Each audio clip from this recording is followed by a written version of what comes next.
Class chapter अपना चल रहा है the fundamental unit of life, 5th chapter है, उसमें आज आगे what is a cell made up of, cell किसकी बनी होती है। What is the structural organism of a cell, cell का स्ट्रक्चरल ऑर्गेनाइजेशन क्या है, उसका संरचनात्मक संगठन क्या है, किस तरह से वो बनी होती है, उसमें क्या क्या होता है, उसमें आज we saw about that the cell has a special components called organelles. हमने ऊपर देखा कि सेल में विशेष प्रकार के कंपोनेंट्स होते हैं जिनको ऑर्गेनेल्स बोलते हैं, अंग बोलते हैं। How is a cell organised, cell कैसे संगठित होती है। If we study a cell under a microscope we would come across 3 features in almost every cell. अगर हम सेल को एक माइक्रोस्कोप के अंदर देखें, अध्ययन करें उसके लक्षणों को देखें, तो हम पाएंगे कि 3 मुख्य लक्षण होते हैं प्रत्येक सेल के। Plasma membrane, nucleus and cytoplasm. प्रत्येक सेल में ये तीनों होते हैं, प्लाज्मा मेम्ब्रेन, न्यूक्लियस और cytoplasm. All activities inside the cell and interactions of the cell with its environment are possible due to these features. Let us see how. जितनी भी activity cell के अंदर होती है या जितने भी सेल के काम होते हैं एनवायरनमेंट के साथ में मिलकर, वो सभी इन्हीं से संभव हो पाते हैं। आओ देखते हैं कैसे। प्लाज्मा मेम्ब्रेन और cell membrane. This is the outermost covering of the cell that separates the contents of the cell from its external environment. Plasma membrane जो है सेल की सबसे बाहर वाली कवरिंग होती है और ये सेल के कंटेंट्स को बाहर वाले एनवायरनमेंट से अलग करती है। द प्लाज्मा मेम्ब्रेन अलाउज और permits the entry and exit of some materials in and out of the cell. Plasma membrane जो है अलाउ करती है या आज्ञा देती है एंट्री और एग्जिट, अंदर आना और बाहर निकलना कुछ मटेरियल्स का सेल के अंदर से बाहर और सेल के अंदर आने को, ले जाने को, मटेरियल को परमिशन देती है प्लाज्मा मेम्ब्रेन। यानी प्लाज्मा मेम्ब्रेन सेलेक्ट करती है कि कौन से सेल से बाहर आएंगे मटेरियल्स और कौन से सेल के अंदर आएंगे। It also prevents movement of some other materials, और यह दूसरे मटेरियल के मूवमेंट को भी रोकती है। The cell membrane therefore is called a selectively permeable membrane. इस कारण सेल मेम्ब्रेन को सेलेक्टिवली परमेबल मेम्ब्रेन कहते हैं, क्योंकि यह मटेरियल का सिलेक्शन करती है, उसके बाद अंदर आने देती है या बाहर जाने देती है सेल से। How does the movement of substance take place into the cell. Substance का मूवमेंट सेल के अंदर कैसे होता है। How do substances move out of the cell. Substances जो है सेल के बाहर कैसे जाते हैं। Some substances like carbon dioxide और oxygen can move across the cell membrane. कुछ सब्सटेंसेज जो है जैसे कार्बन डाइऑक्साइड है या ऑक्सीजन है, वो सेल मेम्ब्रेन के बाहर जाते हैं by a process called diffusion. एक प्रोसेस के द्वारा उसे डिफ्यूजन कहते हैं। यानी डिफ्यूजन के द्वारा कुछ सब्सटेंस जैसे कार्बन डाइऑक्साइड और ऑक्सीजन मूव करते हैं सेल मेम्ब्रेन के आर पार डिफ्यूजन के द्वारा। We have studied the process of diffusion in earlier chapters. हमने डिफ्यूजन की प्रोसेस को पहले वाले चैप्टर में पढ़ा है। We saw that there is a spontaneous movement of a substance from a region of high concentration to a region where its concentration is low। हमने देखा है कि एक मूवमेंट होता है, स्पॉन्टेनियस मूवमेंट कहते हैं एक सब्सटेंस का, वो अपनी हाई कॉन्सेंट्रेशन से यानी अधिक मात्रा से to a region where its low concentration, और उस जगह पर मूवमेंट हो जाता है उस मटेरियल का जहाँ पर इसकी कॉन्सेंट्रेशन लो यानी अधिक मात्रा से कम मात्रा की ओर अपने आप ही चले जाते हैं। Something similar to this happens in cells when, for example, some substance like CO2, which is cellular waste and requires to be excreted out by the cell।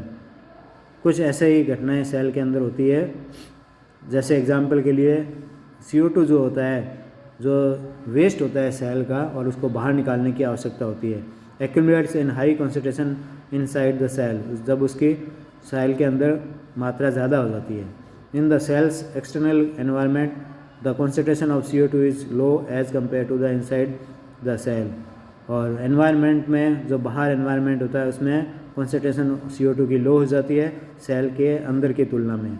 As soon as there is a difference of concentration of CO2 inside and outside a cell, और जैसे ही CO2 की concentration में difference हो जाता है cell के अंदर और बाहर, CO2 moves out of the cell, CO2 cell के बाहर चली जाती है from a region of high concentration to a region of low concentration outside the cell by the process of diffusion.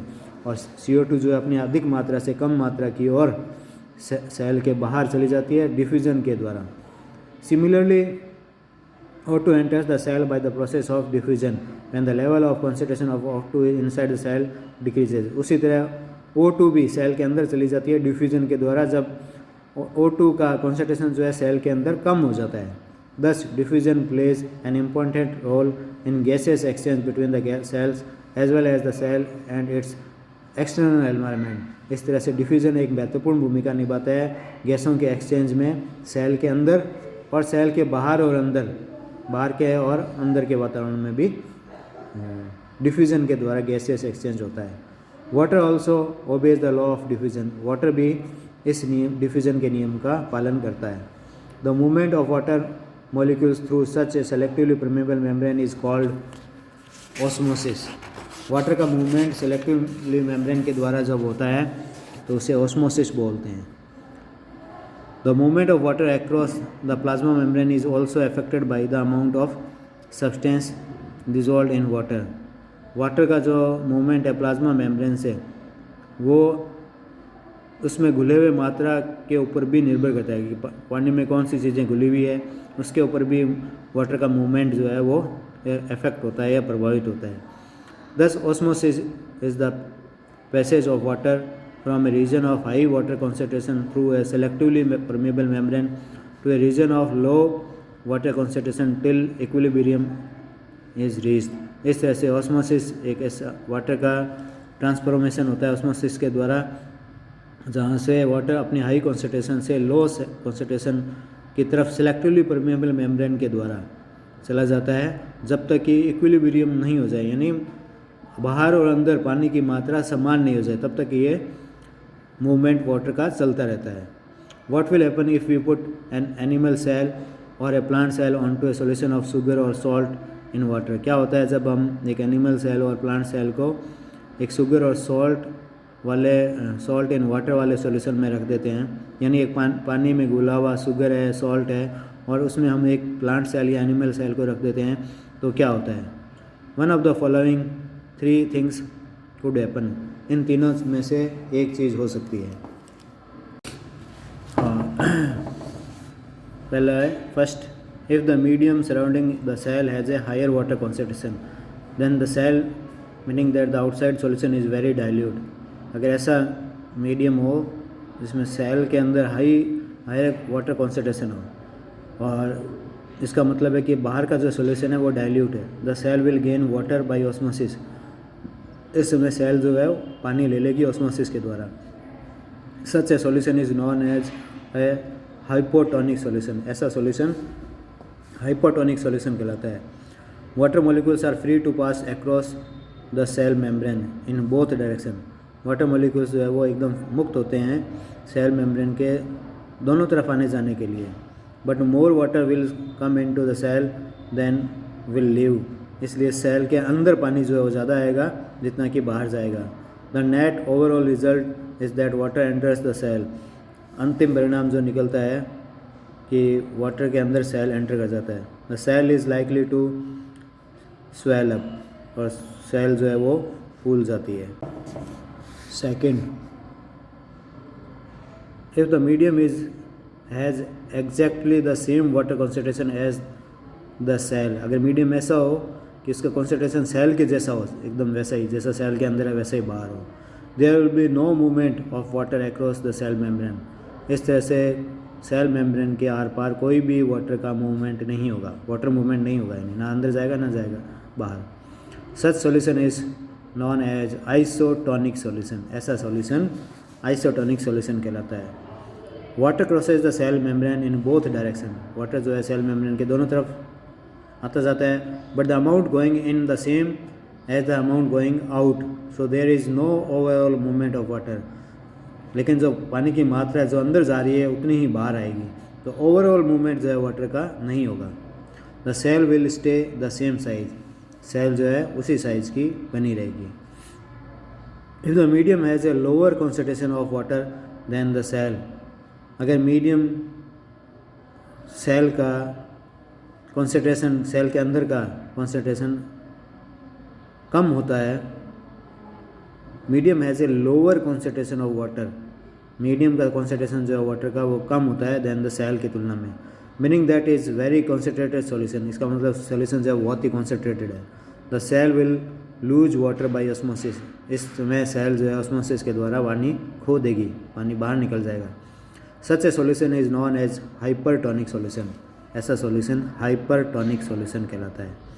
Again water crosses the cell membrane in both direction, वापस water जो है cell membrane के दोनों तरफ आएगा जाएगा, but this time more water leaves the cell than enters it, लेकिन इस समय पानी जो है बाहर ज़्यादा निकलेगा सेल से, जबकि अंदर कम आएगा। Therefore the cell will shrink, इस तरह से सेल सिकुड़ जाएगी, श्रिंक हो जाएगी। दस osmosis is a special case of diffusion, इस तरह से ऑस्मोसिस एक डिफ्यूजन का स्पेशल केस है। Through a selectively permeable membrane, जो कि सेलेक्टिवली परमेबल मेम्ब्रेन के द्वारा होता है।